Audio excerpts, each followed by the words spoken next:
കോവിലങ്ങളിലത്തെ മാമ്പഴ പുളിശ്ശേരി പറയാം. അതിന്റെ പ്രത്യേകത എന്താന്ന് വെച്ചാല് ആദ്യം തന്നെ മാങ്ങ കുറച്ച് ഒരു ഇത്തിരി വെള്ളം ഒഴിച്ചിട്ട് ഒന്ന് തിളപ്പിക്കും. ഒന്ന് നന്നായിട്ടൊന്ന് തിളയ്ക്കുമ്പോൾ ഒരു ചെറിയ വേവ് പോലെ അതിനകത്ത് വരും. അതിനകത്തേക്ക് നല്ലപോലെ ശർക്കരപ്പാനി അങ്ങോട്ട് ഒഴിക്കും. ശർക്കരപ്പാനിയും ഈ മാങ്ങയും കൂടി ഇങ്ങനെ വഴണ്ട പോലെ ഇങ്ങനെ വഴറ്റി ഇങ്ങനെ എടുക്കണം. അപ്പൊ അതിങ്ങനെ എല്ലാം കൂടെ കുഴഞ്ഞ പോലെ വരും. എന്നിട്ട് അതിൽ കുറച്ച് നെയ്യ് ഒഴിക്കണം. നെയ്യ് ഒഴിച്ചിട്ട് ഒന്ന് നന്നായിട്ട് വഴറ്റുക.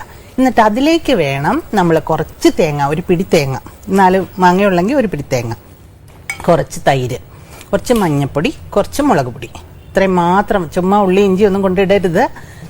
കല്ലിൽ അരയ്ക്കുകയാണെങ്കിൽ നല്ല വെണ്ണ മാതിരി അരച്ചെടുക്കണം. അല്ലാന്ന് വെച്ചാൽ മിക്സിയിൽ അരയ്ക്കും. നന്നായിട്ട് വെണ്ണ പോലെ അരച്ചെടുക്കുക. അരച്ചിട്ട് ഈ മാമ്പഴത്തിന്റെ ഈ കുറുക്കി വെച്ചിട്ടില്ല അതിനകത്തോട്ട് ഒഴിക്കുക.